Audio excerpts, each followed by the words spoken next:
Hey everyone, welcome back to Fame Decode Insider. तो आज हम बात करने वाले हैं सलमान खान वर्सेस काला हिरन फिल्म मेकर्स की। रिसेंटली एक फिल्म अनाउंस होती है, काला हिरन द बैटल ऑफ लेगेसी, और जैसे ही इस मूवी का पोस्टर और टीजर रिलीज होता है वैसे ही कुछ दिनों के अंदर सलमान खान की लीगल टीम मेकर्स को नोटिस भेज देती है और फिर मैटर सीधा दिल्ली हाई कोर्ट तक चला जाता है। और अब कंट्रोवर्सी तो इतनी बढ़ चुकी है कि फिल्म के एक्टर गोविंद नामदेव भी पब्लिकली मेकर्स के खिलाफ बोल रहे हैं। तो आखिर ये पूरा मैटर है क्या? चलिए पूरी स्टोरी समझने की कोशिश करते हैं। तो ये सारा ड्रामा तब शुरू हुआ जब फिल्म काला हिरन का फर्स्ट पोस्टर रिलीज हुआ और सोशल मीडिया पर लोगों ने नोटिस किया कि फिल्म का प्लॉट तो सलमान खान के फेमस 1998 ब्लैक बक केस से इंस्पायर्ड लग रहा है। पोस्टर और टीजर देखने के बाद तो ये ऑलमोस्ट कंफर्म ही हो गया कि फिल्म इनडायरेक्टली उसी कंट्रोवर्सी को ड्रामेटाइज करने वाली है। जैसे मूवी के कैरेक्टर्स के नामों को थोड़ा ट्विस्ट कर दिया गया है और बाकी सभी चीजें और इंसिडेंट सिमिलर रखे गए हैं जो इस कंट्रोवर्सी के साथ जुड़े हुए हैं। और बस यहीं से सारा हंगामा शुरू हो गया, स्पेशली जब सलमान खान की लीगल टीम ने ऑब्जेक्शन रेज किया और मेकर्स को लीगल नोटिस सेंड कर दिया। रिपोर्ट्स के मुताबिक नोटिस में सलमान खान की लीगल टीम का कहना था कि फिल्म एलिजिडली उनकी इमेज, पर्सनैलिटी और ऑनगोइंग लीगल मैटर को बिना परमिशन के यूज कर रही है। सलमान की तरफ से ये भी आर्ग्यूमेंट दिया गया कि फिल्म के प्रमोशनल एलिमेंट्स उनकी पब्लिक इमेज से रिजेंबल करते हैं। और फिर इसके बाद ये मैटर और सीरियस हो गया जब सलमान खान ने दिल्ली हाई कोर्ट का डोर नॉक किया और फिल्म के रिलीज और प्रमोशन पर स्टे की डिमांड की।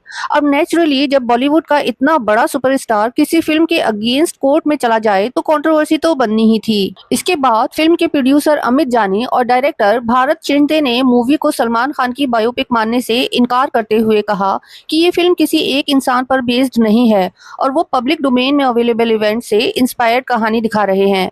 इनफैक्ट डायरेक्टर ने मीडिया इंटरव्यूज में ओपनली सलमान खान का लीगल नोटिस फाड़ दिया और कहा कि उन्होंने कोई गलत काम नहीं किया और उनकी लीगल टीम पूरी तरह से प्रिपेयर्ड है। लेकिन कंट्रोवर्सी यहाँ कहाँ खत्म होनी थी। अचानक से इस मूवी के एक वेटरन एक्टर गोविंद नामदेव ने क्लेम किया कि जब उन्होंने ये फिल्म साइन की थी तब उन्हें जो स्टोरी नैरेट की गई थी और जो कुछ ट्रेलर में दिखाया गया उसमें काफी डिफरेंस है।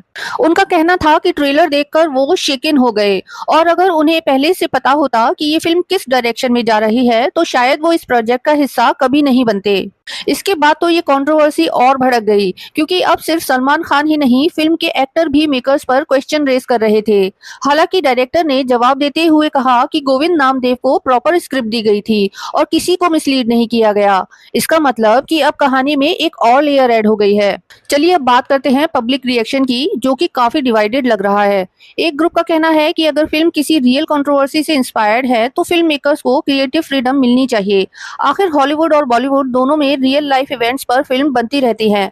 लेकिन दूसरी साइड पर कुछ लोगों का कहना है कि अगर कोई फिल्म किसी रियल लाइफ पर्सन से मिलता जुलता कैरेक्टर या सिचुएशन दिखाती है तो फिल्म मेकर्स को लीगल और एथिकल बाउंड्रीज का भी ध्यान रखना चाहिए, खासकर तब जब उस केस पर अभी तक फाइनल वर्डिक्ट ना आया हो। ऐसे में फिल्म ऑडियंस के परसेप्शन को इन्फ्लुएंस कर सकती है और किसी इंसान की पब्लिक इमेज को नेगेटिवली इम्पैक्ट करने का रिस्क भी रहता है।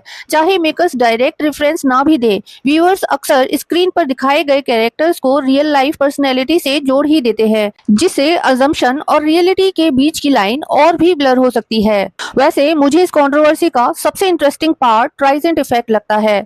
यानी कि अगर लीगल नोटिस नहीं भेजा जाता तो शायद इतने लोगों को इस फिल्म के बारे में ज्यादा पता ही नहीं चलता और मूवी खामोशी से आकर चली भी जाती। लेकिन अब लीगल बैटल की वजह से इस फिल्म को फ्री पब्लिसिटी मिल गई है। ऑलमोस्ट हर एंटरटेनमेंट पोर्टल इस कंट्रोवर्सी को कवर कर रहा है और जो लोग पहले फिल्म का नाम भी नहीं जानते थे वो भी अब इसे सर्च कर रहे हैं कि आखिर काला हिरन मूवी है क्या।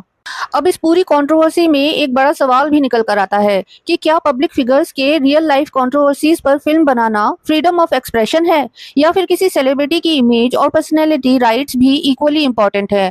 हालांकि ये डिबेट नई नहीं है, इसके पहले भी बॉलीवुड और हॉलीवुड में कई फिल्म्स रियल इंसिडेंट से इंस्पायर्ड रही हैं। लेकिन जब सब्जेक्ट एक लिविंग सेलिब्रिटी हो और लीगल मैटर अभी भी पब्लिक डिस्कशन का हिस्सा हो तब सिचुएशन कॉम्प्लिकेटेड हो जाती है और शायद इसी वजह से ये केस इंडस्ट्री के लिए भी भी इम्पोर्टेंट बन गया है। तो फिलहाल सिचुएशन ये है कि सलमान खान की लीगल टीम फिल्म के अगेंस्ट एक्शन ले रही है। दिल्ली हाई कोर्ट में मैटर पहुंच चुका है और फिल्म के मेकर्स अपनी पोजीशन डिफेंड कर रहे हैं।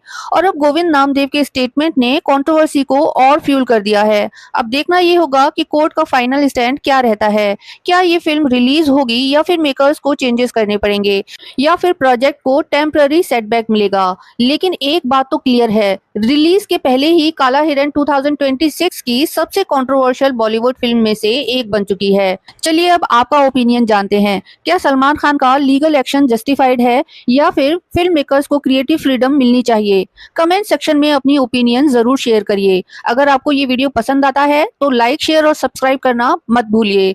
I'll see you in the next one. Till then, thanks for watching.